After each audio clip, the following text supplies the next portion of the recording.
Sejatinya para ulama membolehkan ya sampai untuk diselesaikan dengan cara perceraian. Sekarang kita masuk pertanyaan kedua, dan kali ini pertanyaan masuk berasal dari seorang laki-laki. Biasanya dalam sesi solusi keluarga yang paling banyak tuh ibu-ibu. Ini ada seorang suami, bapak-bapak yang bercerita masalahnya. Assalamualaikum Ustadz, saya baru menikah 4 bulan lalu. Saya sebelumnya tinggal hanya dengan ayah saya karena ayah dan mama saya sudah jauh alias bercerai. Setelah menikah, saya mengharapkan istri tinggal di dekat rumah orang tua saya agar saya mudah melihat orang tua saya jika ada apa-apa. Untuk orang tua istri, saya masih utuh dan masih ada ketiga adik. Belakangan ini saya sedang cekcok karena istri saya tidak mau peduli dan memaksa saya memilih pindah ke dekat orang tuanya atau dia mau pisah aja. Padahal saya sudah bernegosiasi agar sabar, kecuali ketika dia hamil.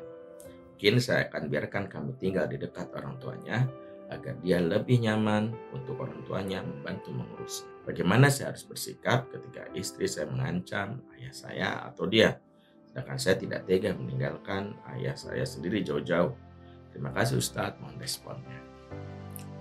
Bapak yang mengalami masalah ini tentu ini bukanlah suatu hal yang mudah ya. Walaupun secara fikih sejatinya ketika seorang istri melakukan pembangkangan atau nusyus, terutama ketika sudah mulai berani mengancam suaminya, sejatinya para ulama membolehkan ya sampai untuk diselesaikan dengan cara perceraian.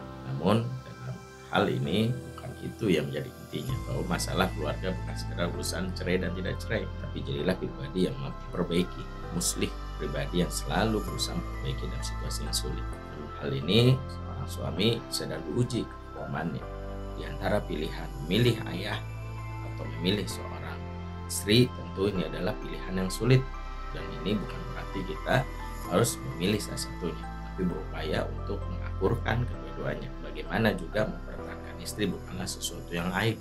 Rusak-rusaknya istri dari Nabi Nuh pun dipertahankan oleh Nabi Nuh walaupun istrinya kafir. Rusaknya istri Nabi Lut pun dipertahankan Nabi Lut walaupun dia pendukung LGBT. Ini syarat bahwa istri bapak yang mungkin sudah melakukan pembangkangan baru 4 bulan sudah berusaha mengkabur dari bapak, tentu sejatinya berusahalah kita untuk perbaikinya. Bagaimana caranya? Pertama, minta izin sama ayah.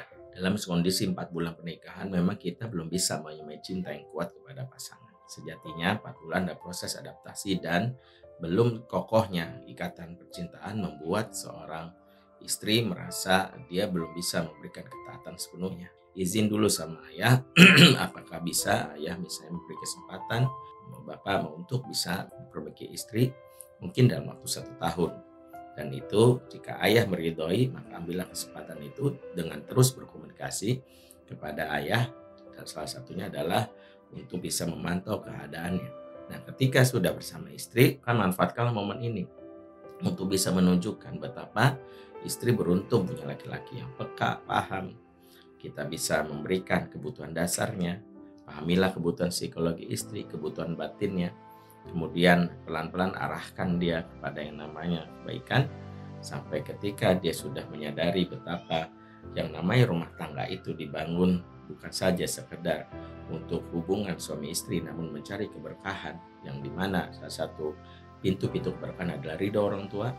Maka saat itulah istri mulai diajak pelan-pelan untuk berinteraksi dengan mertua kita, dengan ayah kita alias mertuanya.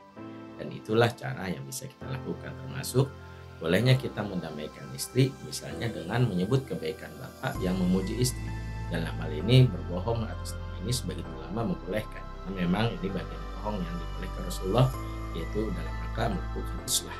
Kita boleh melakukan ini tentu pelan-pelan. Jika seorang istri sudah terperbaiki, hatinya sudah tertarik pada kita, dalam waktu 1 tahun kita akan mudah untuk bisa memahamkan, akan memberikan masukan kepadanya.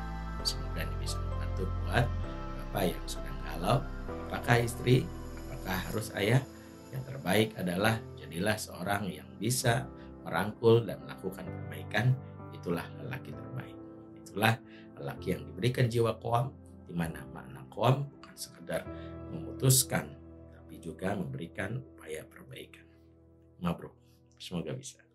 Kita lanjut ke pertanyaan ketiga. Jaga supaya tetap dalam ini tidak berinteraksi atau berada berduaan dengan lawan jenis. Jangan lupa subscribe channel Langkah Kita, like video ini, dan share ke teman, kerabat, keluarga terdekatmu untuk menyebarkan manfaat yang jauh lebih banyak lagi.